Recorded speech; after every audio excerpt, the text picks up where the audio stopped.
ರಾಜ್ಯ ಸರ್ಕಾರ ವಿಶೇಷ ಸಂಪುಟ ಸಭೆಯನ್ನು ಕರೆದು ಒಳ ಮೀಸಲಾತಿ ವರ್ಗೀಕರಣದ ಬಗ್ಗೆ ತೀರ್ಮಾನವನ್ನು ಪ್ರಕಟಿಸಿದೆ. ಏನು ವಿಶೇಷ ಸಚಿವ ಸಂಪುಟ ಒಳ ಮೀಸಲಾತಿ ವರ್ಗೀಕರಣವನ್ನು ಮಾಡಿದೆ, ಇದನ್ನು ಅನಿವಾರ್ಯವಾಗಿ ಒಪ್ಪಿಗೆಯನ್ನು ಸೂಚಿಸ್ತೇವೆ. ಇದು ಅರ್ಧ ನ್ಯಾಯ. ಇದರಲ್ಲಿ ಒಳ ಮೀಸಲಾತಿ ವರ್ಗೀಕರಣ ಮಾಡೋದಿದೆಯಲ್ಲ, 5 ಕಾಲು 5 ಕಾಲು 4.5, ಇದು 3 ಸಮುದಾಯಕ್ಕೂ ಕೂಡ 5ರ ಸಮೀಪ, 5 5 5 ಅಂತ ಕರಿಬೋದು. 5ರ ಸಮೀಪ ಇದೆ. ಇದರಲ್ಲಿ ಸಾಮಾಜಿಕ ನ್ಯಾಯದ ಅಂಶ ಕಾಣಿಸ್ತಾ ಇಲ್ಲ. ಮತ್ತೆ ಯಾವುದೇ ಆಯೋಗದ ವರದಿ ಆಧರಿಸಿಲ್ಲ. ಆದ್ದರಿಂದ ಇದು ಅವೈಜ್ಞಾನಿಕವಾಗಿದೆ. ಆದರೂ ಕೂಡ ಉದ್ಯೋಗಾಕಾಂಕ್ಷಿಗಳ ನಿರುದ್ಯೋಗಿಗಳಿಗೆ ಉದ್ಯೋಗ ಒತ್ತಾಯ ಇರೋದ್ರಿಂದ ಅನಿವಾರ್ಯವಾಗಿ ಒಪ್ಪಿಗೆಯನ್ನು ಸೂಚಿಸ್ತಾ ಇದ್ದೇವೆ. ಮದಿಗ ಸಂಘಟನೆಗಳ ಒಕ್ಕೂಟ ಅನಿವಾರ್ಯವಾಗಿ ಒಪ್ಪಿಗೆಯನ್ನು ಸೂಚಿಸೋದ್ರ ಮೂಲಕ ಕೂಡಲೇ ಗೆಜೆಟ್ ನೋಟಿಫಿಕೇಶನ್ ಅನ್ನು ಮಾಡಬೇಕು, ತುರ್ತಾಗಿ ಉದ್ಯೋಗ ನೇಮಕಾತಿಯನ್ನು ಮಾಡಬೇಕು ಅಂತೇಳಿ ಈ ಮೂಲಕ ಆಗ್ರಹವನ್ನು ಸರ್ಕಾರಕ್ಕೆ ಮಾಡ್ತಾ ಇದ್ದೇವೆ. ಜೊತೆಗೆ ಸಂಪೂರ್ಣ ಮೀಸಲಾತಿ ಜಾರಿ ಮಾಡೋದಕ್ಕೂ ಕೂಡ ಕ್ರಮವನ್ನು ಕೈಗೊಳ್ಳಬೇಕು. ಏನು SC SP TSP ಹಣದ ಹಂಚಿಕೆ, ಬಡ್ತಿಯ ಮೀಸಲಾತಿ, ಶಿಕ್ಷಣದಲ್ಲಿ ಅನೇಕ ಏನು ಇಲಾಖೆಗಳಿದ್ದಾವೆ, ಇಲಾಖೆಗಳಲ್ಲಿ ಬರ್ತಕ್ಕಂಥ ಎಲ್ಲ ಅಭಿವೃದ್ಧಿ ಕೆಲಸಗಳು, ಶಿಕ್ಷಣ, ಉದ್ಯೋಗದಲ್ಲೂ ಕೂಡ ಸಂಪೂರ್ಣ ಮೀಸಲಾತಿಯನ್ನು ಕಲ್ಪಿಸಬೇಕು ಅಂತ ಹೇಳಿ, ಎರಡನೇದಾಗಿ ಅಲೆಮಾರಿ 59 ಜಾತಿಗಳೇನಿದ್ದಾವೆ ಅವಕ್ಕೆ ಈ ವಿಶೇಷ ಸಚಿವ ಸಂಪುಟ ಕರಾಳ ದಿನ, ಅವರಿಗೆ ಮರಣ ಶಾಸನ, ಏನು ಅವರ ಒಳ ಅಲೆಮಾರಿಗಳಿಗೆ ಪ್ರತ್ಯೇಕವಾಗಿ ನಾಗಮೋಹನ್ ದಾಸ್ ಆಯೋಗದಲ್ಲಿ ಪ್ರತ್ಯೇಕ 1% ಮೀಸಲಾತಿಯನ್ನು ಕಲ್ಪಿಸಿತ್ತು, ವಿಶೇಷ ಆದ್ಯತೆಯನ್ನು ಕಲ್ಪಿಸಿತ್ತು. ಆದರೆ ನೀವು ತಾಂಡೋಗಿ ಆ ಅಸ್ಪೃಶ್ಯ ಸಮಾಜದ 3ನೇ ಗುಂಪಿನ ಜೊತೆಯಲ್ಲಿ ಅಲೆಮಾರಿಗಳನ್ನು ಸೇರಿಸಿರೋದ್ರಿಂದ ಅಲ್ಲಿ ಯಾವುದೇ ಉದ್ಯೋಗಗಳ ಹಂಚಿಕೆಗಳು ಸಾಧ್ಯ ಆಗಲ್ಲ. ಆ ಅಲೆಮಾರಿ ಸಮಾಜಕ್ಕೆ ತೀವ್ರ ಅನ್ಯಾಯ ಆಗ್ತದೆ ಇದು. ಆದ್ದರಿಂದ ಇದು ಸಾಮಾಜಿಕ ನ್ಯಾಯ ಪರಿಕಲ್ಪನೆ ಅಲ್ಲ, ಇದೊಂದು ರೀತಿಯ ಕಾಜಿ ನ್ಯಾಯ, ರಾಜಿ ಪಂಚಾಯಿತಿ ಮಾಡ್ದಂಗಿದೆ. ಯಾವಾಗಲೂ ನ್ಯಾಯ, ಸಾಮಾಜಿಕ ನ್ಯಾಯ ಹೆಂಗಿರ್ತದೆ ಅಂದರೆ ತೀರಾ ನಿಷ್ಠೂರವಾಗಿರ್ತದೆ. ನೀವು ಸಮಾಧಾನ ಮಾಡುವಂತಹ ಪ್ರಯತ್ನವನ್ನು ಮಾಡಿ ಬೀಸದೊಣ್ಣೆಗೆ ಸರ್ಕಾರ ತಪ್ಪಿಸ್ಕೊಂಡಿದೆ. ಇದೊಂದು ರಾಜಕೀಯ. ಏನು ಸುಪ್ರೀಂ ಕೋರ್ಟ್ನ ಆದೇಶ ಸ್ಪಷ್ಟವಾಗಿದೆ. ದತ್ತಾಂಶ ಅಂದ್ರೆ ಡಾಟಾ ಅಂದರೆ ಅದು ಬ್ಯಾಕ್ವರ್ಡ್ರಲ್ಲಿ ಮೋಸ್ಟ್ ಬ್ಯಾಕ್ವರ್ಡ್, ಅಂದರೆ ಹಿಂದುಳಿದವರಲ್ಲಿ ತೀರ ಹಿಂದುಳಿದಿರುವಿಕೆಯನ್ನು ಗುರುತಿಸುವಂಥದ್ದು ದತ್ತಾಂಶ. ದತ್ತಾಂಶ ಅಂದ್ರೆ ಅಂಕಿ ಸಂಖ್ಯೆ ಅಲ್ಲ. ನೀವು ಅಂಕಿ ಸಂಖ್ಯೆ ಆಧರಿಸಿ ಕೊಡೋದಿದೆಯಲ್ಲ, ಅದು ಮೀಸಲಾತಿ ಪರಿಕಲ್ಪನೆ ಅಲ್ಲ. ಸಂವಿಧಾನದ ವಿರೋಧ ಆಗ್ತದೆ ಮತ್ತು ಸುಪ್ರೀಂ ಕೋರ್ಟ್ನ ಕಂಟೆಂಪ್ಟ್ ಆಗ್ತದದು. ಆ ಕಾರಣದಿಂದ ಈ ಉದ್ಯೋಗ 56,432 ಉದ್ಯೋಗಗಳು ತುಂಬುವಂತಹ ಆ ಉದ್ಯೋಗ ವರ್ಷಾನ್ಗಟ್ಟಲೆ ಮುಂದುಕೋಗ್ಬಿಟ್ಟಿದೆ. ಉದ್ಯೋಗಾಕಾಂಕ್ಷಿಗಳಲ್ಲಿ ಅನೇಕ ಜನಕ್ಕೆ ಆ ಉದ್ಯೋಗದ ಏನು ವಯೋಮಿತಿ ಮೀರೋಗ್ತಾ ಇದೆ. ಆ ಕಾರಣದಿಂದ ದೊಡ್ಡ ಮನಸ್ಸಿನಿಂದ ಇವತ್ತು ಒಪ್ಪಿಗೆಬೇಕಾಗಿದೆ. ಇಲ್ಲಿ ಮುಖ್ಯವಾಗಿ ಆಗಿರುವಂಥದ್ದು ಏನಂದ್ರೆ, ನೀವು ಮುಂದೂಡ್ಕೊಂಡು ಈಗಾಗಲೇ 2 ವರ್ಷದ ಹತ್ತತ್ರ ಸುಪ್ರೀಂ ಕೋರ್ಟ್ ಆದೇಶ ಬಂದ್ಬಿಟ್ಟಿದೆ. ಆರಂಭದಲ್ಲೇ ತಮಿಳುನಾಡು, ಹರಿಯಾಣ, ಆಂಧ್ರ ಪ್ರದೇಶ, ಪಂಜಾಬು ಅಲ್ಲಿನ ಸರ್ಕಾರಗಳು ಅತ್ಯಂತ ದೃಢವಾದಂಥ ನಿರ್ಧಾರವನ್ನು ಮಾಡಿ ತಕ್ಷಣ ಸುಪ್ರೀಂ ಕೋರ್ಟ್ನ ಆದೇಶಕ್ಕೆ ಮಾನ್ಯತೆಯನ್ನು ಕೊಟ್ಟಿದೆ. ಸರ್ಕಾರ ಮುಂದೂಡ್ಕೊಂಡು ಹೋಗಿ ಈ 101 ಒಲೆಮಾದಿಗ ಸಮಾಜದಲ್ಲಿ ನೀವು ಜಗಳವನ್ನ ತಂದಿಕ್ಕಿ ಬೀದಿ ಕಾಳಗವನ್ನ ಮಾಡಿದ್ದರಿಂದ ಇದು ಇಬ್ಬರ ಜಗಳದಲ್ಲಿ ಮೂರನೇ ಗುಂಪಿನ ಸ್ಪೃಶ್ಯ ಸಮಾಜಕ್ಕೆ ಲಾಭ ಆಗಿದೆ. ನಾನು ಕೊರಮಾಪರ್ಚ ಲಮಾಣಿ ಓವಿ ಈ ಸಮಾಜ ನಮ್ಮ ಬಂಧುಗಳು, ನಾವೇನು ವಿರೋಧಿಸ್ತಾ ಇಲ್ಲ. ನಿಮಗೆ ಗೊತ್ತಿರಲಿ, ಬೇರೆ ರಾಜ್ಯದಲ್ಲಿ ಕರ್ನಾಟಕ ಬಿಟ್ಟರೆ ಎಲ್ಲ ರಾಜ್ಯದಲ್ಲೂ ಕೂಡ ಈ ಸಮಾಜ ಬ್ಯಾಕ್ವರ್ಡ್ ಲಿಸ್ಟಲ್ಲಿದೆ. ಬ್ಯಾಕ್ವರ್ಡ್ ಕ್ಲಾಸ್ ಬೇರೆ, ಇಲ್ಲಿ ಪರಿಶಿಷ್ಟ ಜಾತಿ ಗುಂಪಲ್ಲಿದೆ. ಆದರೂ ಕೂಡ ನಾವೆಲ್ಲರೂ ಕೂಡ ನಿಮ್ಮನ್ನ ಹೊಟ್ಟೆ ಒಳಗೆ ಹಾಕ್ಕೊಂಡು ನಿಮಗೂ ಮೀಸಲಾತಿ ಕೊಡಬೇಕು, ಅಲ್ಲೂ ಬಡತನ ಇದೆ ಅಂತ ನಾವು ಅಂದ್ಕೋತೀವಿ. ಅದು ಇನ್ನೂ ಹೆಚ್ಚಿಗೆ ಕೊಡಬೇಕು ಹಾಗೆ ಅಂತ ಜಗಳ ಕಿಳಿಯೋದು, ಹೋರಾಟ ಮಾಡೋದು ಬೇಡ. ನಾನು ನಿಮ್ಮಲ್ಲಿ ಮನವಿ ಮಾಡ್ಕೊಳ್ಳೋದೇನಂತ ಅತ್ಯಂತ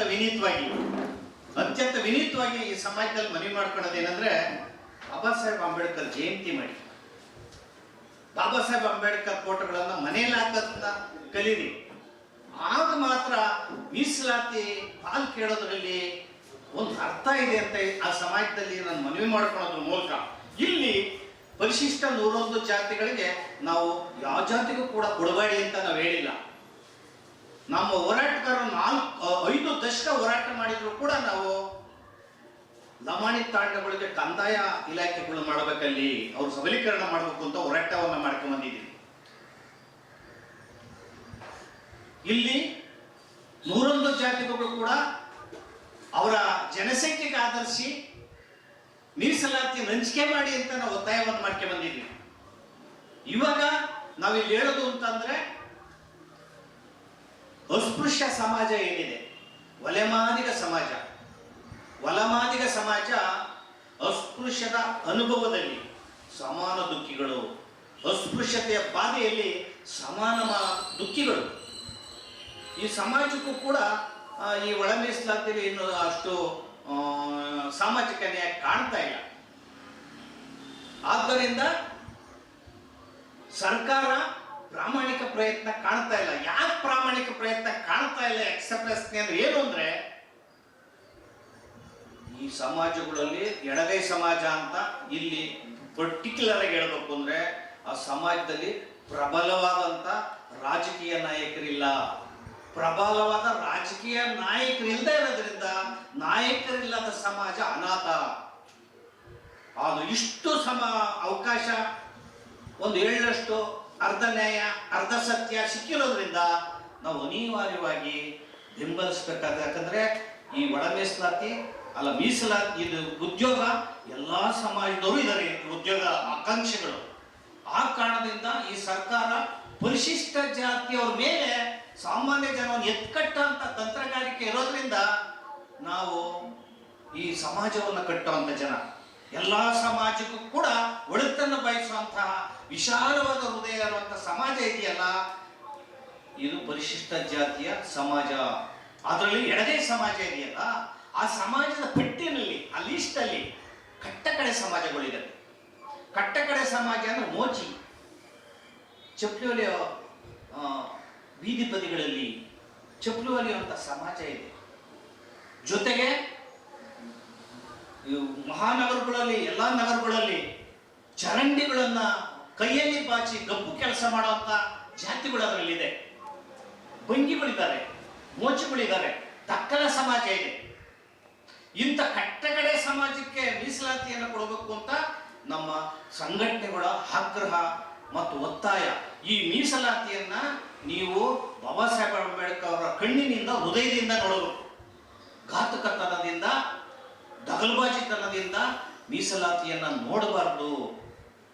ಹೃದಯವಂತಿಕೆ ಇರಬೇಕು, ಹಂಚುಂಡ ಮನಸ್ಥಿತಿ ಇರಬೇಕು. ಇಲ್ಲಿ ನಾನು ನಿನ್ನೆ ನಡೆದಿರುವಂತ ಸಚಿವ ಸಂಪುಟದಲ್ಲಿ ನಾವು ನೋಡಿದ್ರೆ, ಅನ್ನ ಇಲ್ಲದ ತಟ್ಟೆಗೂ ಒಂದೇ, ಹಸಿದ ತಟ್ಟೆಗೂ ಒಂದೇ, ಅಷ್ಟೇ ಅನ್ನ. ಹಸುವಿಲ್ಲದ ತಟ್ಟೆಗೂ ಅಷ್ಟೇ. ಅಸ್ಪೃಶ್ಯತೆಯ ರೋಗ ಇರೋರ್ಗು ಒಂದೇ ಔಷಧ, ಅಸ್ಪೃಶ್ಯತೆಯ ರೋಗ ಇಲ್ಲದಕ್ಕೂ ಒಂದೇ ಔಷಧ. ದುಡಿದವರಿಗೂ ಒಂದೇ ಕೂಲಿ, ದುಡಿದೇ ಇರದವರಿಗೂ ಒಂದೇ ಕೂಲಿ. ಆದ್ದರಿಂದ ಸಾಮಾಜಿಕ ನ್ಯಾಯ ಕಾಣ್ತಾ ಇಲ್ಲ. ಮತ್ತೆ ದತ್ತಾಂಶಗಳು ಆಯೋಗದ ವರದಿ ಇರೋದ್ರಿಂದ ಇದು ಅವೈಜ್ಞಾನಿಕವಾಗಿದೆ. ಆದರೂ ಕೂಡ ಸಮಾಜ ಸಾಮರಸ್ಯ ಕಾಪಾಡಬೇಕು. ಪರಿಶಿಷ್ಟ ಜಾತಿಯವರು ಕಿತ್ತಾಡಬಾರದು. ಬಾಬಾ ಸಾಹೇಬ್ ಅಂಬೇಡ್ಕರ್ ಅವರು ಈ ಸಮಾಜನ ಸಮಷ್ಟಿಯಾಗಿ ಕಟ್ಟಿದರು. ಈಗ ಸಿದ್ದರಾಮಯ್ಯನಂತ ಮುಖ್ಯಮಂತ್ರಿಗಳು ಮತ್ತೆ ಕಾಂಗ್ರೆಸ್ ಮತ್ತೆ ಬೇರೆ ಪಕ್ಷದ ರಾಜಕಾರಣಿಗಳು ಈ ಸಮಾಜವನ್ನ ಬೀದಿ ಕಾಳಕ್ಕೆ ತಳ್ಳಿದ್ದಾರೆ. ಆ ಕಾರಣದಿಂದ ಒಳ ಮೀಸಲಾತಿ ಕೊಡೋದಕ್ಕೆ ಒಂದು ಏನೋ ರಾಜಕೀಯ ಒಂದು ಪಂಚಾಯಿತಿ ಮಾಡಿಕೊಟ್ಟಿರೋದ್ರಿಂದ ಇದನ್ನು ಕೂಡ ನಾವು ಅನಿವಾರ್ಯವಾಗಿ ಒಪ್ಪಿಗೆಬೇಕು. ಈ ಸಮಾಜ ಸಾಮರಸ್ಯ ಕಾಪಾಡಬೇಕು, ಬೀದಿ ಜಗಳ ಇಳಿಬಾರ್ದು ಅನ್ನೋ ಮಾತನ್ನು ಹೇಳಿ, ಮೀಸಲಾತಿ ಒಂದು ತಾತ್ಕಾಲಿಕ ಪರಿಹಾರ. ಕಾಂಚೀರಾಮ್ಜಿ ಅವರು ಹೇಳಿದ್ದಾರೆ, ಬಾಬಾ ಸಾಹೇಬರು ಹೇಳಿದ್ದಾರೆ. ಈ ತಾತ್ಕಾಲಿಕ ಪರಿಹಾರ ಆದರೂ ಉದ್ಯೋಗ ಶಿಕ್ಷಣದ ಅವಕಾಶದಲ್ಲಿ ಸಬಲೀಕರಣ ಆಗುವಂತ ಅವಕಾಶನೂ ಕೂಡ ಇದರಲ್ಲಿದೆ. ಆದ್ರಿಂದ ಇಂಥ ಮೀಸಲಾತಿಗೆ ಬೀದಿ ಜಗಳ ಬೇಡ. ಬಾಬಾ ಸಾಹೇಬ್ ಹೇಳಿದ್ದು ಸ್ಪಷ್ಟವಾಗಿ ತಿಳ್ಕೋಬೇಕಾಗಿದೆ ನಾವು. ಅವರ ಸಂದೇಶ, ಅವರ ಜೀವನ ಪೂರ್ತಿ ಹೋರಾಟ ಏನಂದ್ರೆ, ನನ್ನ ಜನ ಆಳುವ ದೊರೆಗಳಾಗಬೇಕು, ಈ ದೇಶ ಪ್ರಬುದ್ಧ ದೇಶ ಆಗಬೇಕು ಅಂತ ಬಾಬಾ ಸಾಹೇಬ್ ಕನಸು. ಅಂದ್ರೆ 85% ಜನ SC ST OBC ಧಾರ್ಮಿಕ ಅಲ್ಪಸಂಖ್ಯಾತರು ಇದೇ ಬಡವರು. 85% ಜನ ನಿಮ್ಮ ಸ್ವತಂತ್ರ ರಾಜಕೀಯ ಪಕ್ಷಕ್ಕೆ ಮತವನ್ನ ಹಾಕೊಂಡು ಈ ದೇಶವನ್ನ ಹಾಳಿ ಅಂತ ಹೇಳಿದ್ರು. ಆದ್ರೆ ಈ ಸಮಾಜದಲ್ಲಿ ಅಶಿಕ್ಷಿತರು, ಅನಕ್ಷರತೆ, ಮೂಢನಂಬಿಕೆ, ಕಂದಾಚಾರ, ಆದ್ದರಿಂದ ಒಗ್ಗಟ್ಟಿಲ್ಲದ ಇರೋದ್ರಿಂದ ಈ ಸಮಾಜ ಒಡೆದೋಗಿದೆ. ಈ ಸಮಾಜ ಮತಪ್ರಜ್ಞೆ ಇಲ್ಲ, ಜಾಗೃತಿ ಇಲ್ಲ, ಸಂಘಟಿತ ಸಮಾಜ ಅಲ್ಲ. ಆದ್ದರಿಂದ ನೀವೆಲ್ಲರೂ ಕೂಡ ಸಂಘಟಿತರಾಗಬೇಕು, ಸಂಘ ಸಂಸ್ಥೆ ನೆರೆಯನ್ನ ಸೇರಬೇಕು, ಹೋರಾಟವನ್ನ ಮಾಡಬೇಕು. ಯಾವುದೋ ಮೀಸಲಾತಿಯಿಂದ ಕಿತ್ತಾಡಬಾರ್ದು ಅಂತ ಮಾತನ್ನು ಹೇಳೋದ್ರ ಮೂಲಕ ಕಾಂಗ್ರೆಸ್, ಬಿಜೆಪಿ ದಳ ಮೂರು ಪಕ್ಷಗಳು ಕೂಡ ತಮ್ಮ ಪ್ರಣಾಳಿಕೆಯಲ್ಲಿ ಹಾಕೊಂಡು ಚುನಾವಣೆಯನ್ನು ಭಾಷಣಗಳನ್ನು ಮಾಡಿ ಮೂರು ಪಕ್ಷಗಳು ಅಧಿಕಾರಕ್ಕೆ ಬಂದು, ಅದು ಒಳ ಮೀಸಲಾತಿ ಇಷ್ಟು ದಿನ 2 ವರ್ಷಗಳಾಯ್ತು ಸುಪ್ರೀಂ ಕೋರ್ಟ್ ಹತ್ತತ್ರ ಒಳ ಮೀಸಲಾತಿ ವರ್ಗೀಕರಣ ಮಾಡೋದಕ್ಕೆ ಏನೋ ಪುಕ್ಕಟ್ಟೆ ಕೊಟ್ಟಂಗೆ ಮುಂದೂಡಿ ಚುನಾವಣೆಗೋಸ್ಕರ ಓಟ್ ಹಾಕಿಸ್ಕೊಂಡು ಆ ಚುನಾವಣೆ ನಡೆಸಿ ಈ ಚುನಾವಣೆ ನಡೆಸಿ ಈ ರೀತಿ ನಡೆಸ್ಕೊಂಡೋಗಿದ್ದಾರೆ. ಈಗ ಒಂದು ಸಚಿವ ಸಂಪುಟದಲ್ಲಿ ತೀರ್ಮಾನ ಆಗಿರೋದ್ರಿಂದ ನಿಮ್ಮ ಹೊಗಳ ಜಗಳವನ್ನ ಕಡಿಮೆ ಮಾಡಬೇಕು, ಹೊಗಳ ಜಗಳವನ್ನು ಬಿಟ್ಟು ಸಮಷ್ಟಿಯಾಗಿ ಈ ಸಮಾಜವನ್ನ ಕಟ್ಟಬೇಕು ಅಂತ ಹೇಳೋದ್ರ ಮೂಲಕ ಕೊನೆಯದಾಗಿ ಮುಖ್ಯಮಂತ್ರಿ ಸಿದ್ದರಾಮಯ್ಯನವರು ಅಹಿಂದ ನಾಯಕರು ಅಲ್ಲ, ಪರಿಶಿಷ್ಟ ಜಾತಿ ಪರವಾಗಿರೋರು ಅಲ್ಲ, ಸಾಮಾಜಿಕ ನ್ಯಾಯದ ಅಧಿಕಾರನೂ ಅಲ್ಲ. ಸಾಮಾಜಿಕ ನ್ಯಾಯದ ಹೆಸರಿನಲ್ಲಿ ಹೆಚ್ಚು ಅಧಿಕಾರವನ್ನ ಮಾಡಿದವರು, ಹೆಚ್ಚು ಬಜೆಟ್ ಅನ್ನ ಮಂಡಿಸಿದವರು ಅಂತ ತಿಳ್ಕೋಬಹುದು. ಆ ಕಾರಣದ ಬದ್ಧತೆ ಇಲ್ಲ, ಸಚಿವ ಸಂಪುಟಕ್ಕಂತೂ ಬದ್ಧತೆ ಇಲ್ಲ. ಮೀಸಲಾತಿಯನ್ನ ವರ್ಗೀಕರಣ ವಿರೋಧ ಮಾಡೋದಿದಾರಲ್ಲ, ಅದು ಸಂವಿಧಾನ ವಿರೋಧಿ, ಸುಪ್ರೀಂ ಕೋರ್ಟ್ನ ವಿರೋಧಿ, ಮತ್ತೆ ಸಾಮಾಜಿಕ ನ್ಯಾಯದ ವಿರೋಧಿ ಅಂತ ನೀವು ತಿಳ್ಕೊಬೇಕಾಗಿದೆ. ಜೊತೆಗೆ ಬಾಬಾ ಸಾಹೇಬ್ ಅಂಬೇಡ್ಕರ್ ಅವರ ಚಿಂತನೆಯ ವಿರೋಧಿ. ಬಾಬಾ ಸಾಹೇಬ್ ಅಂಬೇಡ್ಕರ್ ಅವತ್ತೇನೆ ಅವರ ಪಕ್ಷದ ಪ್ರಣಾಳಿಕೆಯಲ್ಲಿ ಒಳ ಮೀಸಲಾತಿ ವರ್ಗೀಕರಣ ಆಗಬೇಕು, ನಾನು ಆದ್ಯತೆಯನ್ನ ಕಟ್ಟಕಡೆ ಕೊಡ್ತೀನಿ ಅಂತ ಪ್ರಣಾಳಿಕೆಯಲ್ಲಿದೆ. ಅದನ್ನ ನೀವು ಬಾಬಾ ಸಾಹೇಬ್ ಅಂಬೇಡ್ಕರ್ ಗೌರವವನ್ನು ಕೊಡಬೇಕು ಅಂತ ಹೇಳಿ ಅತ್ಯಂತ ಮುಖ್ಯವಾಗಿ ಏನು ಇಲ್ಲಿ ಪುಂಖಾನುಪುಂಖ ಭಾಷಣ ಮಾಡಿ ಸಾಮಾಜಿಕ ನ್ಯಾಯವನ್ನು ಹೇಳಿ, ಅಂಬೇಡ್ಕರ್ ತತ್ವ ಸಿದ್ಧಾಂತಗಳನ್ನು ಹೇಳಿ, ಬುದ್ಧನ ಸಿದ್ಧಾಂತಗಳನ್ನ ಹೇಳಿದಂತ ಜನ ಏನಿದ್ದಾರೆ, ಎಲ್ಲೋದ್ರಪ್ಪ ನೀವು ಸಂಘಟಕರು, ಹೋರಾಟಗಾರರು? ಒಳ ಮೀಸಲಾತಿನಲ್ಲಿ ನ್ಯಾಯ ಇಲ್ಲೇನ್ರಿ? ಮಾತಾಡದ ಹೋಗಿ ಯಾವ್ದೋ ಜಾತಿಲಿ ಸೇರ್ಕೊಂಡು ಜಾತಿ ಸೋಂಕು ಅಂಟಿ ನೀವು ರೋಗಗ್ರಸ್ತರಾಗ್ಬಿಟ್ರಿ. ಜಾತಿ ಸೋಂಕಿಂದ ನೀವು ಕೊರೋನಾ ಅಂಟಿಗೆ ನಿಮ್ಗೆ ಒಂದು ಬದ್ಧತೆ ಇಲ್ಲ, ಈ ಸಮಾಜವನ್ನು ಒಟ್ಟು ಮಾಡೋಕೆ ಪ್ರಯತ್ನ ಪಡಲೇ ಇಲ್ಲ. ನಾವು ಕರ್ನಾಟಕದಲ್ಲಿ ಸಮಿತಿ RPIಯಿಂದ 14ನೇ ತಾರೀಕು ಬಾಬಾ ಸಾಹೇಬ್ ಹುಟ್ಟಿದ ದಿನ ಐಕ್ಯತಾ ಸಮಾವೇಶ, ಬಹುಜನ ಐಕ್ಯತಾ ಸಮಾವೇಶನ ಮಾಡಿದ್ದೀವಿ. ನೀವು ಈ ಸಮಾಜವನ್ನು ಕಟ್ಟೋದಕ್ಕೆ, ಈ ಸಮಾಜವನ್ನು ಜೋಡಿಸೋಕೆ ಪ್ರಯತ್ನ ಪಡಲಿಲ್ಲ. ಆದ್ರೆ ಸಿದ್ದರಾಮಯ್ಯ ಜೊತೆಗೋ ಸೇರ್ಕೊಂಡ್ಬಿಟ್ಟು ಪ್ರಶಸ್ತಿ ತಾಣದು, MLC ಕೇಳೋದು, ಚೇರ್ಮನ್ ಕೇಳೋದು. ಕುರ್ಚಿ ಮುಖ್ಯ ಅಲ್ಲ ರೀ, ಸ್ವಾಭಿಮಾನ ಮುಖ್ಯ. ಕುರ್ಚಿ ಇಲ್ಲ ಮುಖ್ಯ ಅಲ್ಲ, ಸಮಾಜ ಮುಖ್ಯ. ನೀವು ಕೂಡ ರಾಜಕಾರಣಿಗಳಾಗ್ಬಿಟ್ರೆ ಈ ಸಮಾಜನ ಕೈ ಹಿಡಿಯೋದೇನು ಸ್ವಾಮಿ. ನಾನು ಒಂದನ್ನ ತಮ್ಮನ್ನು ರಿಕ್ವೆಸ್ಟ್ ಮಾಡ್ತಾ ಇದ್ದೀನಿ, ನಾವು ನಮ್ಮನ್ನು ಕೂಡ ಅನೇಕ ಸಾರಿ ಈ ಮುಖ್ಯವಾಹಿನಿಯಿಂದ ಅಥವಾ ಈ ಚಳುವಳಿಯ ಪರಿಧಿಯಿಂದ ಹೊರಗಡೆನೇ ಇಟ್ಕೊಂಡ್ ಬಂದಿದ್ದೀರಿ. ಕಾರಣ ಬೇಕಾದಷ್ಟು ಕಾರಣ ಇದೆ, ಅದು ಜಾತಿ ಕಾರಣನೇ. ಹೋರಾಟಗಾರರ ಬದ್ಧತೆ ಇರಲಿ, ಬುದ್ಧನ ಬಾಬಾ ಸಾಹೇಬ್ ಅಂಬೇಡ್ಕರ್ ತತ್ವ ಸಿದ್ಧಾಂತ ನಿಮಗೆ ಗೊತ್ತಿರಲಿ, ಅಧ್ಯಯನ ಮಾಡಿ ಚಿಂತಕರಾಗಿ ಈ ಸಮಾಜನ ಜೋಡಿಸುವಂತ ಕೆಲಸ ಮಾಡಿ. ಒಳ ಮೀಸಲಾತಿ ವರ್ಗೀಕರಣದಲ್ಲಿ ನಾವು ಅನಿವಾರ್ಯ ಒಪ್ಕೊಂಡು ಈ ಸಮಾಜ ಸಾಮರಸ್ಯಕ್ಕೆ ನಾವು ಮುಂದಾಗಬೇಕಾಗಿದೆ.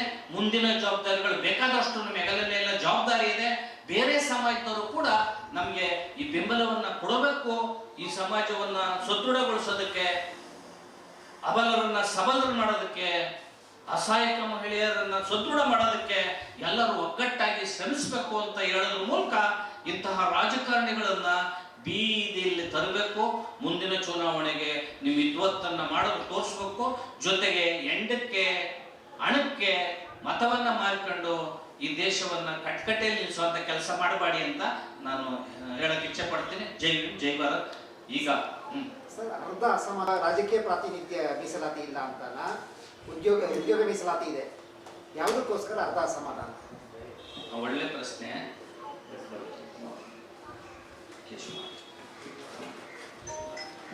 ಒಳ್ಳೆ ಪ್ರಶ್ನೆಯನ್ನ ಎತ್ತಿದ್ರಿ. ಕೇಶವ ಅರ್ಧ ಗಂಟೆ ಕಾದಿದ್ದೀವಿ, ಅರ್ಧ ಮುಕ್ಕಾಲು ಗಂಟೆ ಆದ್ರೂ ಬಂದಿಲ್ಲ. ಇಲ್ಲಿ ಅರ್ಧ ಅಸಮಾಧಾನ ನಿಮ್ಗೆ ಯಾಕೆ ಅಂತ ನಿಮ್ಮ ಪ್ರಶ್ನೆ. ಮಾದಿಗ ಸಮಾಜಕ್ಕೆ 5 ಕಾಲು ಅಂದ್ರೆ 5.25. ವಲಯ ಸಮಾಜಕ್ಕೆ 5.25. ಭೂಮಿ ಪರಮ ಪರ್ಚ ಲಮಾಣಿ ಅಲೆಮಾರಿಗೆ 4.50 ಅಂದ್ರೆ 4.25. ಅಂದ್ರೆ ಇದು 5ರ ಆಸುಪಾಸು 3 ಜನಕ್ಕೂ ಈಕ್ವಲ್ ಆಯ್ತು. ದತ್ತಾಂಶ ಅಂತ ಅಂದ್ರೆ ಸುಪ್ರೀಂ ಕೋರ್ಟ್ ದತ್ತಾಂಶ ಅಂತ ಅಂದ್ರೆ ಮೋಸ್ಟ್ ಬ್ಯಾಕ್ವರ್ಡ್ ಅಲ್ಲಿ ಬ್ಯಾಕ್ವರ್ಡ್ ಅಲ್ಲಿ ಮೋಸ್ಟ್ ಬ್ಯಾಕ್ವರ್ಡ್ ಅಂದ್ರೆ ಹಿಂದುಳಿಕೆಯಲ್ಲಿ ಹಿಂದುಳಿದುವಿಕೆ. ಈಗ ಮಾದಿಗ ಸಮಾಜದಲ್ಲಿ ಕಟ್ಟಕಡೆಯ ಸಮಾಜ ಇದೆ, ಮೋಚಿ, ಬಂಗಿ, ಕಾರ್ಮಿಕ. ಇನ್ನು ಅತ್ಯಂತ ಹಿಂದುಳಿದ ಸಮಾಜ ದಕ್ಕಲ ಸಮಾಜ ಇದೆ. ನಿಮಗೆ ಗೊತ್ತಿರಲಿ, ವಿದ್ಯಾಸರಿ ಪ್ರಬುದ್ಧ ಯೋಜನೆಯಲ್ಲಿ ಸರ್ಕಾರದ 40 ಜಾತಿಗಳು 101 ಜಾತಿಗಳು 40 ಜಾತಿಗಳು ಅರ್ಜಿನೇ ಹಾಕಿಲ್ಲ ಮಕ್ಕಳು ಸ್ವತಂತ್ರ ಪೂರ್ವದಿಂದ. ಗ್ರಾಮ ಪಂಚಾಯತಿ ಸದಸ್ಯ ಕೂಡ 40 ಜಾತಿಗಳಲ್ಲಿ ಇಲ್ಲ. ಇಂಜಿನಿಯರು ಮತ್ತೆ ಡಾಕ್ಟ್ರು ಈ 41 ಜಾತಿಗಳಲ್ಲಿ ಒಬ್ರು ಕೂಡ ಇಲ್ಲ ಸ್ವತಂತ್ರ ಪೂರ್ವದಿಂದ. ಸ್ವತಂತ್ರ ನಂತರ ಕೆಲವು ಜಾತಿಗಳಲ್ಲಿ ಈ 100 ಜಾತಿ, ಇನ್ನು 16 ಜಾತಿಗಳು ಯಾವುದೇ ಸರ್ಕಾರದ ಸೌಲಭ್ಯಗಳನ್ನು ಇದುವರೆಗೂ ಪಡೆದಿಲ್ಲ. ಅದೇ ಬೀದಿನಲ್ಲಿ ಭಿಕ್ಷೆ ಬೆಟ್ಟು ತಿಂತಾವೆ. ಆ ಸಮಾಜ ಗುರುತಿಸ್ಬೇಕಲ್ವಾ? ಪುರುಷ ಸಮಾಜದೊಟ್ಟಿಗೆ ಸೇರಿಸ್ಬಿಟ್ರೆ ಅರ್ಧನೇ ಏನ ಪೂರ್ತಿನೇ ಏನೇದು? ಮಾದಿಗ ಸಮಾಜ ಸದಾಶಿವ ಆಯೋಗ 6% ಕೊಟ್ಟಿತ್ತು, ಮಾಧುಸ್ವಾಮಿ ಆಯೋಗ 6% ಕೊಟ್ಟಿತ್ತು, ನಾಗಮೋಹನ್ ದಾಸ್ ಆಯೋಗ 6% ಕೊಟ್ಟಿತ್ತು. ನೀವು 5 ಕಳಿಸ್ಬಿಟ್ರೆ 15% ಮಾಡಿದ್ದೀರಿ ಅಂತ ಒಪ್ಕೊಳ್ಳೋಣ. 15% ಮಾಡಿದ್ರು 6% ಕೊಡ್ಬೇಕು. ಸದಾಶಿವ ಆಯೋಗ 6 ಹೇಳಿದೆ, ಅವನೂರ ಆಯೋಗ 8 ಹೇಳಿತ್ತು. ಹಿಂಗಿದ್ದಾಗ ಆ ಹಿಂದುಳಿದ ವ್ಯಕ್ತಿಯನ್ನು ಗುರುತಿಸಿಲ್ಲ. ನೀವೊಂಥರ ಪಂಚಾಯತಿ ನ್ಯಾಯ ಮಾಡಿ ಕೊಟ್ಟಿದ್ದೀರಿ. ಯಾವಾಗಲೂ ಸಾಮಾಜಿಕ ನ್ಯಾಯ ಅತ್ಯಂತ ನಿಷ್ಠೂರತೆಯಿಂದ ಕೂಡಿರ್ತದೆ. ನ್ಯಾಯ ಕೊಲೆ ಮಾಡಿದ್ದನ್ನು ಬಿಟ್ಬಿಟ್ರೆ ಸಾಮರಸ್ಯ ಮಾಡಿ ಇಬ್ಬರಲ್ಲೂ ನ್ಯಾಯ ಕಟ್ಕಟಿ ಅಲ್ವೇ ಅಲ್ಲ. ಸಾಮಾಜಿಕ ನ್ಯಾಯ ನಿಷ್ಠೂರಾಗಿರ್ತದೆ. ಎಲ್ಲರೂ ಸಂಲೋಪಿಸಿ ರಾಜಕೀಯ ಓಟ್ ಹಾಕ್ಸ್ಕೊಂಡ್ಬಿಡ್ತೀವಿ ಅಂತಂದ್ರೆ ಅದೊಂದು ರೀತಿಯ ವೋಟ್ ಬ್ಯಾಂಕ್ ರಾಜಕಾರಣನೇ ಆಗ್ತದೇವೇನ, ಸಾಮಾಜಿಕ ನ್ಯಾಯ ಆಗಲ್ಲ, ವೈಜ್ಞಾನಿಕ ಆಗಲ್ಲ. ಅದಕ್ಕೋಸ್ಕರ ಅರ್ಧ ನ್ಯಾಯ ಅರ್ಧ ಸತ್ಯ ಅಂತ ಹೇಳಲೇಬೇಕಾಗ್ತದೆ. ಇದನ್ನ ಅನಿವಾರ್ಯವಾಗಿ ಒಪ್ಪಿಗೆಬೇಕಾಗ್ತದೆ ಅಂತ ನಮ್ಮ ಅನಿಸಿಕೆ. ಜನಸಂಖ್ಯೆಗೆ ಅನುಗುಣವಾಗಿ ಕೃಷ್ಣಪ್ಪ ಅಂತ ಕರ್ನಾಟಕ ಬಹುಜನ ಚಳವಳಿ ರಾಜ್ಯಾಧ್ಯಕ್ಷರು ಹಾಗೂ ಮಾದಿಗ ಸಂಘಟನೆಗಳ ಒಕ್ಕೂಟದ ಸಂಚಾಲಕರು. ಮೊದಲಿಗೆ ಪತ್ರಿಕಾ ಮಾಧ್ಯಮರಿಗೆ ಎಲ್ಲರೂ ಕೂಡ ಸ್ವಾಗತವನ್ನು ಬಯಸ್ತಾ ಇದ್ದೀನಿ. ಬಂಧುಗಳೇ,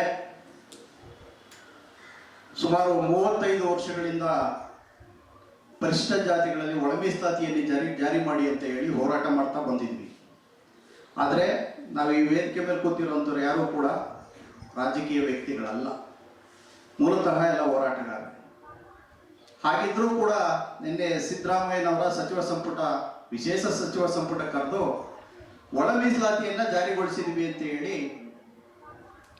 5/25, 5/25, 4/25 50 ಜಾರಿಗೊಳಿಸಿದ್ದಾರೆ. ಆದರೆ ಒಳ ಮೀಸಲಾತಿ ಅದ್ರಾಗೆ ಎಲ್ಲೂ ಮೇಲ್ನೋಟಕ್ಕೆ ಎಲ್ಲೂ ಕಂಡು ಬಂದಿಲ್ಲ. ಯಾಕೆಂದ್ರೆ ನಾವು ಕೇಳ್ತಾ ಇರೋದು ಒಳ ಮೀಸಲಾತಿ ಜಾರಿಗೊಳಿಸಿ ಅಂತ. ಒಳ ಮೀಸಲಾತಿ ಅಂದ್ರೆ ನಾಗಮೋಹನ್ ದಾಸ್ ವರದಿ ಜಾರಿಗೊಳಿಸಿ, ಇಲ್ಲ ಅಂದ್ರೆ ಸದಾಶಿವ ಆಯೋಗದ ವರದಿಯನ್ನ ಜಾರಿಗೊಳಿಸಿ ಅಂತ ಹೇಳಿ ನಾವು 35 ವರ್ಷಗಳಿಂದ ಹೋರಾಟ ಮಾಡ್ತಾ ಬಂದಿರೋದು. ಆದರೆ ಜನರಲ್ ಕ್ಯಾಟಗರಿಗೆ ಸಂಬಂಧಪಟ್ಟಂಗೆ ಒಂದು ಏನು ಮೇಲ್ನೋಟಕ್ಕೆ ಕಣ್ಣೊರ್ಸಕ್ಕೆ ಮಾದಿಗರಿಗೆ ಕಣ್ಣೊರ್ಸೋ ತತ್ವಗಳನ್ನು ಮಾಡಿ ಒಳ ಮೀಸಲಾತಿಯನ್ನ ಜಾರಿಗೊಳಿಸಿದೀವಿ ಅಂತ ಹೇಳಿ ಸಚಿವ ಸಂಪುಟದಲ್ಲಿ ಅನುಮೋದನೆ ಮಾಡಿ ಮೊನ್ನೆ ಸಿದ್ದರಾಮಯ್ಯನವರು ಪ್ರೆಸ್ ಮೀಟ್ ಮಾಡಿದ್ದಾರೆ. ಹಾಗಾಗಿ ಕೆಲವು ರಾಜಕಾರಣಿಗಳು ಖುಷಿಯನ್ನು ಹಂಚಿಕೊಂಡು ಕಾಂಗ್ರೆಸ್ ಸರ್ಕಾರ ನಮಗೆ ಮಾಡಿಬಿಟ್ಟಿದೆ ಅಂತ ಹೇಳಿ ಒಂದಷ್ಟು ಮೂಗಿಗೆ ತುಪ್ಪ ಸುರಿಸುವಂತ ಪ್ರಯತ್ನಗಳು ಮಾಡ್ತಾ ಇದೆ ಕಾಂಗ್ರೆಸ್ ಸರ್ಕಾರ.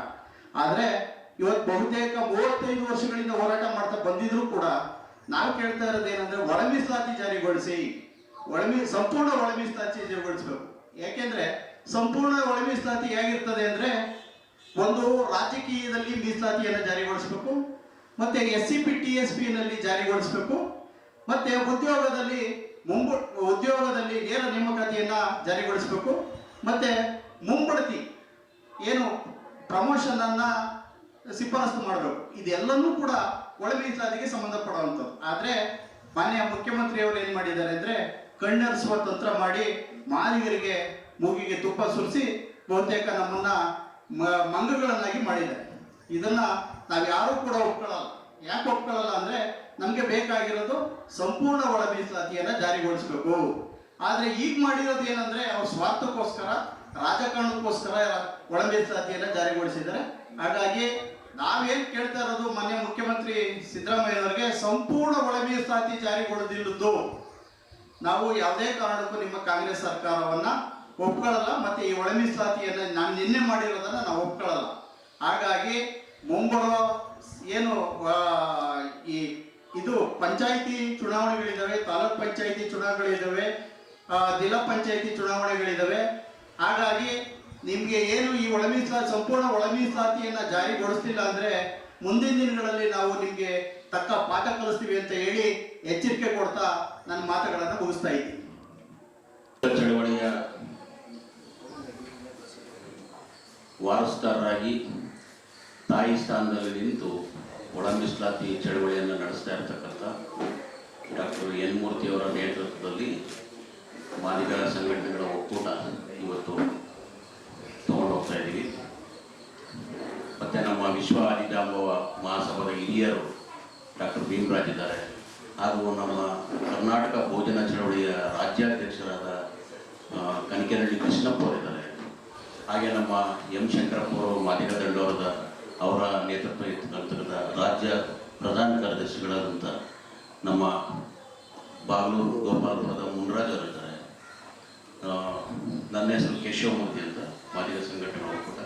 ನಮ್ಮೆಲ್ಲರದು ರಾಜ್ಯ ಸಂಚಾಲಕರ ಸಮಿತಿ ಕೋದಂಡರಾಮ್ ಅವರಿದ್ದಾರೆ, ಅವರು ಕೂಡ.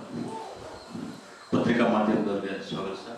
ಇವತ್ತಿನ ಕರ್ನಾಟಕ ರಾಜ್ಯದ ಒಳ ಮೀಸಲಾತಿ ಇತಿಹಾಸದಲ್ಲಿ ನಮಗಾಗಿರ್ತಕ್ಕಂಥ ದೊಡ್ಡ ಅನ್ಯಾಯ ಇದು. ಮಾದಿಗರಿಗೆ ಮತ್ತು ಮಾದಿಗ ಸಮುದಾಯಕ್ಕೆ ಸರ್ವೋಚ್ಚ ನ್ಯಾಯಾಲಯ ತೀರ್ಪನ್ನು ಕೊಟ್ಟರು ಕೂಡ ಏಕ ಸ್ವರೂಪದ ಮಾದಿಗ ಸಂಬಂಧಿತ ಮಾದಿಗರ ಜೊತೆ ಸಾಂಸ್ಕೃತಿಕ ಸಂಬಂಧ ಹೊಂದಿರತಕ್ಕಂಥ, ವಲಯ ಸಮುದಾಯದ ಜೊತೆ ಸಾಂಸ್ಕೃತಿಕ ಸಂಬಂಧ ಹೊಂದಿರತಕ್ಕಂಥ ಮತ್ತು ಸ್ಪೃಶ್ಯ ಸಮುದಾಯಗಳ ಜೊತೆ ಅಂದರೆ ಪರಿಶಿಷ್ಟ ಜಾತಿಯಲ್ಲಿ ಇರ್ತಕ್ಕಂಥ ಸ್ಪೃಶ್ಯ ಸಮುದಾಯಗಳ ಜೊತೆ ಸಾಂಸ್ಕೃತಿಕ ಸಂಬಂಧ ಹೊಂದಿರತಕ್ಕಂಥ ಏಕರೂಪದ ಸ್ವರೂಪದ ಆಧಾರದ ಮೇಲೆ ಗುಂಪುಗಾರಿಕೆಯನ್ನು ಮಾಡಿ ಒಳ ಮೀಸಲಾತಿಯನ್ನು ಕೊಡ್ರಿ ಅಂತ ಸರ್ವೋಚ್ಚ ನ್ಯಾಯಾಲಯ ಸಂವಿಧಾನದ ಪೀಠ ನಮಗೆ ಆದೇಶ ಹೊರಡಿಸಿದ್ರು ಕೂಡ ರಾಜ್ಯ ಸರ್ಕಾರ ಅದನ್ನು ಕಸದ ಪುಟ್ಟಿಗೆ ಹಾಕದೆ ಸಂವಿಧಾನ ಉಲ್ಲಂಘನೆ ಮಾಡಿದೆ. ಸದಾಶಿವ ಆಯೋಗದ ವರದಿ, ಕಾಂತರಾಜ್ ಆಯೋಗದ ವರದಿ, ಮಾಧುಸ್ವಾಮಿ ಆಯೋಗದ ವರದಿ ಮತ್ತು ನಾಗಮೋಹನ್ ದಾಸ್ ಆಯೋಗದ ವರದಿ, ನ್ಯಾಯಮೂರ್ತಿಗಳ ಆಯೋಗದ ವರದಿಗಳನ್ನು ಕಸದ ಬುಟ್ಟಿಗೆ ಹಾಕಿರ್ತಕ್ಕಂಥ ಆಲ್ ಇಂಡಿಯಾದಲ್ಲಿರ್ತಕ್ಕಂಥ ಏಕೈಕ ಸರ್ಕಾರ ಅಂದರೆ ಕರ್ನಾಟಕ ರಾಜ್ಯದ ಕಾಂಗ್ರೆಸ್ ಪಕ್ಷದ ಸರ್ಕಾರ. ಯಾವ ನ್ಯಾಯಾಲಯಗಳು ನಮ್ಮ ಲೆಕ್ಕಕ್ಕಿಲ್ಲ, ಸುಪ್ರೀಂ ಕೋರ್ಟ್ ಲೆಕ್ಕಕ್ಕಿಲ್ಲ, ಹೈಕೋರ್ಟ್ ಲೆಕ್ಕಕ್ಕಿಲ್ಲ, ಸಾಮಾಜಿಕ ನ್ಯಾಯದ ಹೋರಾಟದ ಲೆಕ್ಕಕ್ಕಿಲ್ಲ. ನಾವು ಏನು ಪಾಳೆಗಾರರು ಇಲ್ಲಿ ಕುತ್ಕೊಂಡಿದ್ದೀವಿ, ಈ ಪಾಳೆಗಾರರು ಕುತ್ಕೊಂಡು ಏನು ತೀರ್ಮಾನ ಮಾಡ್ತೀವಿ ಅದನ್ನ ನೀವು ಒಪ್ಕೋಬೇಕು ಅಷ್ಟೇ. ನೀವು ಒಳ ಮೀಸಲಾತಿ ಬೇಕಾ? ನಾವು ಪಾಳೆಗಾರರಿದ್ದೀವಿ, ನಾವು ಒಳಗಡೆ ಕೂತಿದ್ದೀವಿ, ಆಯ್ತಾ? ನಾವೇನು ಹೇಳ್ತೀವೋ ಅದನ್ನ ನೀವು ಒಪ್ಕೋಬೇಕು. ಇದನ್ನ ಒಪ್ಸೋದಕ್ಕೆ ಬಂದಿದ್ದಾರೆ. 6% ಇವತ್ತು ಎಲ್ಲ ಆಯೋಗಗಳು ನಮ್ಗೆ ಹೇಳಿರೋದು. ಆದರೆ ಇವತ್ತು ಅವ್ರು ಕೊಟ್ಟಿದ್ದೇನು 5.25%. ಸದಾಶಿವ ಆಯೋಗ ಜಸ್ಟಿಸ್ ಸದಾಶಿವ ಅವರು 15% ಅಲ್ಲೇ 6% ಕೊಟ್ಟಿದ್ದಾರೆ. ಇವತ್ತೇನಾಗಿದೆ ಅಂತಂದ್ರೆ ನಮ್ಮ ರಾಜಕೀಯ ವೋಟ್ ಬ್ಯಾಂಕ್ ರಾಜಕಾರಣಕ್ಕೆ ನಮ್ಮ ಒಳ ಮೀಸಲಾತಿ ಪಾಲಿಸಿ ಮತ್ತೆ ಹೋರಾಟ ಬಲಿಯಾಗಿದೆ. ಇಟ್ ಈಸ್ ಅನ್ಕಾನ್ಸ್ಟಿಟ್ಯೂಷನಲ್ ಕೊಟ್ಟಿರತಕ್ಕಂಥದ್ದು. ಆದ್ರಿಂದ ನಮಗೆ 6% ಬರಲೇಬೇಕು ಮಾದಿಗರಿಗೆ. ನಾವು ಅದನ್ನು ಬಿಡೋದಿಲ್ಲ. ಹಾಗೆ ನಮ್ಮ ಅಲೆಮಾರಿಗಳಿಗೂ ಅಷ್ಟೇ. ಅಲೆಮಾರಿಗಳು ಅಂತ ಪದ ಇಲ್ಲ, ಆದರೂ ಕೂಡ ಅವರು ಅತಿ ಹಿಂದುಳಿದ ಅಸ್ಪೃಶ್ಯರಲ್ಲಿ ಅಸ್ಪೃಶ್ಯದ ಜಾತಿಗಳನ್ನ ತಗೊಂಡೋಗಿ ಬಲಿಷ್ಠ ಸಮುದಾಯಗಳ ಜೊತೆ ಪೈಪೋಟಿಗೆ ಹಾಕಿದ್ದಾರೆ. ಈ ಬಲಿಷ್ಠ ಸಮುದಾಯಗಳ ಜೊತೆ ಪೈಪೋಟಿ ಮಾಡಬಾರ್ದು ಅಂತಲೇ ಸುಪ್ರೀಂ ಕೋರ್ಟು ಏಕರೂಪದ ಸಾಂಸ್ಕೃತಿಕ ಸಂಬಂಧಗಳನ್ನು ಹೊಂದಿರತಕ್ಕಂಥ ಗುಂಪುಗಳನ್ನು ಸೇರಿಸಿ ಗುಂಪುಗಳು ಮಾಡಿ ಅಂತ ಆದೇಶ ಮಾಡಿದ್ರು. ಅದನ್ನು ಕೂಡ ಮಾಡಲಿಲ್ಲ. ಆದ್ರಿಂದ ಅವ್ರನ್ನೂ ಕೂಡ ಮಾದಿಗ ಸಂಬಂಧಿತ ಅತಿ ಹಿಂದುಳಿದಿರ್ತಕ್ಕಂಥ ಸಿ ಗ್ರೂಪಲ್ಲಿ ಇರ್ತಕ್ಕಂಥ ಜಾತಿಗಳನ್ನು ಸೇರಿಸಬೇಕು. ವಲಯರಲ್ಲೂ ಕೂಡ ಚನ್ನದಾಸರಿದ್ದಾರೆ. ಚನ್ನದಾಸರು ಬಹಳ ಕಟ್ಟಕಡೆಯ ಪರಿಸ್ಥಿತಿಯಲ್ಲಿದ್ದಾರೆ. ಅವ್ರಿಗೂ ಕೂಡ ಏನು ಸಿಗ್ತಾರೆ, ಅವ್ರನ್ನೂ ತಗೊಂಡು ಹೋಗ್ಬಿಟ್ಟು ಸಿ ಗುಂಪಲ್ಲಿ ಸೇರಿಸಿದ್ದಾರೆ. ಇದು ಯಾವ ನ್ಯಾಯ? ಇದು ಸಾಮಾಜಿಕ ನ್ಯಾಯ ಅಲ್ಲ. ಆದ್ರಿಂದ ಈ ಸಾಮಾಜಿಕ ನ್ಯಾಯ ಅಲ್ಲದೇ ಇರತಕ್ಕಂಥ ನೀವು ಕೊಟ್ಟಿರ್ತಕ್ಕಂಥ ಸದ್ಯದ ಪರಿಸ್ಥಿತಿಗೆ ನಾವು ಇದನ್ನು ಯಾಕೆ ಒಪ್ಕೊಂಡಿದ್ದೀವಿ ಅಂತಂದ್ರೆ, ಬಿಕಾಸ್ ಆಫ್ ನಿರುದ್ಯೋಗಿಗಳು ಬೀದಿಗೆ ಬಂದಿದ್ದಾರೆ. ಇವತ್ತು ಪರಿಸ್ಥಿತಿ ಎಲ್ಲರೂ ಕೂಡ ಹದಗೆಟ್ಟೋಗಿದೆ. ಆದ್ದರಿಂದ ನಿರುದ್ಯೋಗಿಗಳಿಗೋಸ್ಕರ ನಮ್ಮ policy as A policy matter ಇದನ್ನು ಒಪ್ಕೊಂಡಿದ್ದೇವೆ ವಿನಃ ಪೂರ್ಣ ಮನಸ್ಸಿನಿಂದ ನಾವು ಇದನ್ನು ಒಪ್ಕೊಂಡಿಲ್ಲ. ಈ ಕೂಡಲೇ ರಾಜ್ಯ ಸರ್ಕಾರ ಪರಿಶಿಷ್ಟ ಜಾತಿಗಳ ಶಾಶ್ವತ ಆಯೋಗವನ್ನು ರಚನೆ ಮಾಡ್ತೀವಿ, ಈ ಗೊಂದಲಗಳು ಮತ್ತು ಭಿನ್ನಾಭಿಪ್ರಾಯಗಳು ಏನಿದೆ ಅದನ್ನು ನಿವಾರಣೆ ಮಾಡ್ತೀವಿ ಅಂತ ಹೇಳಿದೆ. ಅದನ್ನು ಕೂಡಲೇ ಮಾಡಬೇಕು ಮುಂದಿನ ದಿನಗಳಲ್ಲಿ. ಈ ಸದ್ಯದ ಪರಿಸ್ಥಿತಿಗೆ ಇದನ್ನು ಅನಿವಾರ್ಯ ಪರಿಸ್ಥಿತಿಯನ್ನು ಸೃಷ್ಟಿ ಮಾಡಿ ನಮ್ಮನ್ನು ಒಪ್ಪಿಸಲಾಗಿದೆ. ಈ ಒಳ ಮೀಸಲಾತಿಯ ಅಂಕಿಅಂಶಗಳನ್ನು. ಆದರೂ ಕೂಡ ನಾವು ಅದನ್ನು ಒಪ್ಪಿಕೊಂಡು ಮುಂದಿನ ಹೋರಾಟವನ್ನು ಮಾಡ್ತೀವಿ ಅಂತಕ್ಕಂಥ ಎಚ್ಚರಿಕೆಯನ್ನು ಸರ್ಕಾರಕ್ಕೆ ಕೊಡ್ತಾ ಇದ್ದೀವಿ. ಸಂಪೂರ್ಣ ಒಳ ಮೀಸಲಾತಿ ಬರೋವರೆಗೂ ನಮ್ಮ ಹೋರಾಟ ನಿರಂತರವಾಗಿರ್ತದೆ ಅಂತ ಹೇಳ್ತಾ ನನ್ನ ಮಾತು ಮುಗಿಸ್ತೇನೆ. ಧನ್ಯವಾದ. ವರ್ಷಗಳಿಂದ ಹೋರಾಟ ಮಾಡ್ಕೊಂಡು ಬಂದಿರತಕ್ಕಂಥದ್ದು ಸಾಮಾಜಿಕ ನ್ಯಾಯಕ್ಕಾಗಿ. ಸಾಮಾಜಿಕ ನ್ಯಾಯ, ಸಮಾನತೆ, ಮತ್ತು ಯಾರು ಈ ಸಮಾಜದಲ್ಲಿ ಅತಿ ಹಿಂದುಳಿದಿದ್ದಾರೆ ಅಂಥವ್ರಿಗೆ ನ್ಯಾಯ ದೊರಕಿಸ್ಕೊಡ್ಬೇಕು ಅಂತಕ್ಕಂಥ ಹೋರಾಟ 35 ವರ್ಷದಿಂದ ಮಾಡ್ಕೊಂಡಿದ್ದೀವಿ. ಈಗೇನಾಗಿದೆ, ನಮ್ಮ ಹೋರಾಟದ ಫಲವಾಗಿ ಸದಾಶಿವದ ವರದಿ ಕರೆಕ್ಟಾಗಿ ಕೊಟ್ಟರು. ಅದರಲ್ಲಿ ನಮ್ಮ ಮಾದಿಗ ಸಮುದಾಯಕ್ಕೆ 6% ಕೊಟ್ಟರು. ತದನಂತರ ಕಾಂತರಾಜ್ ವರದಿ ಅವರು ಕೂಡ ಅತಿ ಹೆಚ್ಚು ಜನಸಂಖ್ಯೆ ಮಾಡಿದ್ರು, ಅದರಿಂದ ಅವ್ರಿಗೆ 6% ಕೊಡಲೇಬೇಕಂತ ಅವರು ಕೂಡ 6% ಕೊಟ್ಟರು. ತದನಂತರ ಬಿಜೆಪಿ ಸರ್ಕಾರದಲ್ಲಿ ಮಾಧುಸ್ವಾಮಿ ವರದಿ ಮಾಡಿದ್ರು. ಮಾಧುಸ್ವಾಮಿ ವರದಿಯಲ್ಲೂ ಕೂಡ ಅತಿ ಹೆಚ್ಚು ಜನಸಂಖ್ಯೆ ಇದ್ರೆ ಅವ್ರಿಗೆ 6% ಅಂತ ಕೊಟ್ಟರು. ಅದಾದ ಮೇಲೆ ಈ ಸುಪ್ರೀಂ ಕೋರ್ಟ್ ಆದೇಶ ಆದರೂ ಕೂಡ ಆ ಸುಪ್ರೀಂ ಕೋರ್ಟ್ ಆದೇಶವನ್ನ ನಂಬದೆ, ಈ ಏನು ಸಂವಿಧಾನಕ್ಕೂ ಗೌರವ ಕೊಡದೆ, ಸುಪ್ರೀಂ ಕೋರ್ಟ್ ಆದೇಶಕ್ಕೂ ಗೌರವ ಕೊಡದೆ, ಇವರದೇ ಆದ ಒಂದು ನಾಟಕೀಯವಾದ ಒಂದು ನಿಲುವನ್ನ ತಾಳಿ ನಾಗಮೋಹನ್ ಎಂಪೆರಿಕಲ್ ಡಾಟಾ ಮಾಡಬೇಕು ಅಂತ ಹೇಳ್ಬಿಟ್ಟು ಅದೊಂದು ನೆಪ ಇಟ್ಕೊಂಡು ನಾಗಮೋಹನ್ ದಾಸ್ ಆಯೋಗವನ್ನು ರಚನೆ ಮಾಡಿದ್ರು. ಆದರೂ ಕೂಡ ನಾವು ನಮಗೆ ನಮ್ಮ ಅತಿ ಜನಸಂಖ್ಯೆ ಇದೆ, ನಮ್ಗೆ ಎಲ್ಲೋ ನಮ್ಗೆ ನ್ಯಾಯ ಸಿಗುತ್ತೆ ಅಂತ ಒಂದೇ ಕಾರಣಕ್ಕೆ ನಾವು ಅದನ್ನೂ ಒಪ್ಕೊಂಡ್ವಿ. ಅವ್ರು ಏನೇನು ನಮ್ಗೆ ಸುಳ್ಳು ಹೇಳ್ಕೊಂಡ್ರೆ ಎಲ್ಲನೂ ಒಪ್ಕೊಳ್ತಾನೆ ಬಂದಿದ್ದೀವಿ.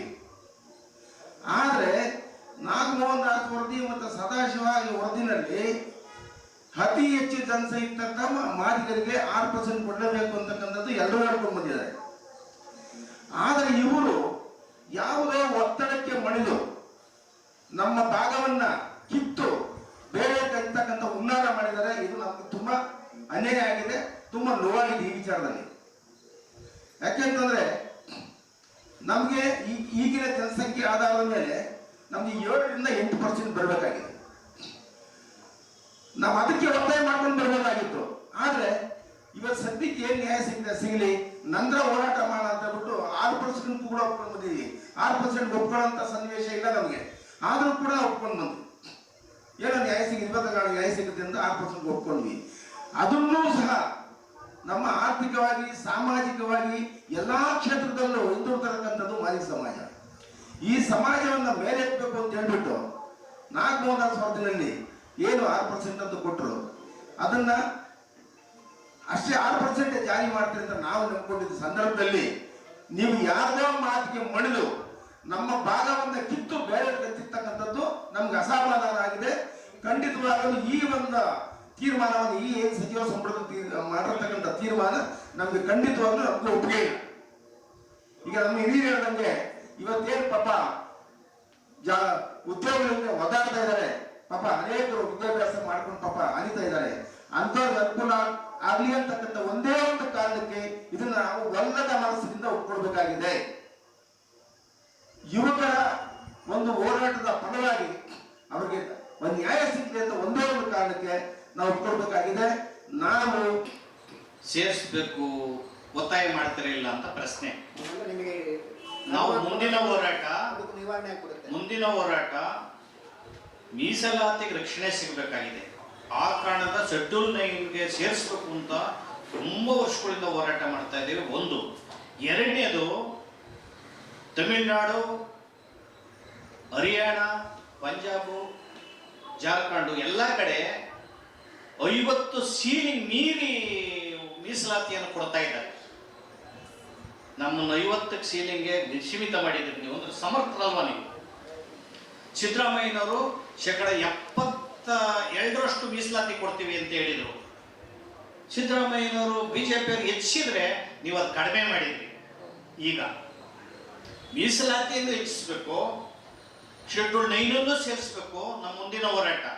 ಮತ್ತೆ ಖಾಸಗಿಯಲ್ಲೂ ಕೂಡ ಮೀಸಲಾತಿಯನ್ನು ಕೊಡಬೇಕು ಅಂತ ಹೋರಾಟವನ್ನ ನಾವು ಮುಂದೆ ನಡೆಸ್ತೇವೆ. ಸಂಪೂರ್ಣ ಮೀಸಲಾತಿ ಕೂಡ ಹೋರಾಟ ಮುಂದೆ ನಡೀತದೆ. ಜೊತೆಗೆ ಇಲ್ಲಿ ಒಂದು ಹುನ್ನಾರ ತಮ್ಮ ಗಮನಕ್ಕೆ ತತ್ತಿ. ಏನು ಈಗ ಮಾಡಿರೋದು ಇದೆಯಲ್ಲ, ವಿಶೇಷ ಸಚಿವ ಸಂಪುಟ, ವಿಶೇಷ ಸಚಿವ ಸಂಪುಟ ಮಾಡಿರೋದ್ರಲ್ಲಿ ಕೆಲವು ಹಿತಾಸಕ್ತಿಗಳ ಒತ್ತಡಕ್ಕೆ ಮಣಿದಿರೋದು ಅಂತಂದ್ರೆ, ಈಗ ABC ಮಾಡಿದಾರಲ್ಲ ಅದನ್ನೂ ಕೂಡ ಸಮಸ್ಯೆ ಮಾಡಿದ್ದಾರೆ. ABC 3 ಗ್ರೂಪ್ ಮಾಡಿದಾರಲ್ಲ ಅದು ಕೂಡ ಹೈಜಾಕ್ ಆಗಿದೆ. ಹೆಂಗ್ ಹೈಜಾಕ್ ಆಗಿದೆ ಅಂದ್ರೆ, ಈಗ 1 ಪೋಸ್ಟ್ 2 ಪೋಸ್ಟ್ ಇದ್ರೆ ಅದು ಪರಿಶಿಷ್ಟ ಜಾತಿಯ ಉದ್ಯೋಗಿಗಳು ಜನರಲ್ ಅಲ್ಲಿ ಕಾಂಪೀಟ್ ಮಾಡಬೇಕು, ಇವರಲ್ಲೇ ಜನರಲ್ ಅಂತ ತಂದು ಮಾಡಿದ್ದಾರೆ ಕ್ಯಾಬಿನೆಟ್ ಅಲ್ಲಿ. ಅಂದ್ರೆ 15 ಪೋಸ್ಟ್ ಇದ್ರೆ ABC, ಇಲ್ಲ ಅಂದ್ರೆ ನೀವು ಕಾಂಪೀಟ್ ಮಾಡಬೇಕು ಅಂತೇಳಿ ಮೈಸೂರು ಯೂನಿವರ್ಸಿಟಿ ಯುವಕರ ಒತ್ತಡಕ್ಕೆ ಮಣಿದು ನೀವು ಮಾಡೋದಿದೆಯಲ್ಲ, ಇದು ಸಾಮಾಜಿಕನೇ ರಾಜಕೀಯ ಅಲ್ವಾ? ಇದು ABC ಎಲ್ಲಿ ಬಂತು?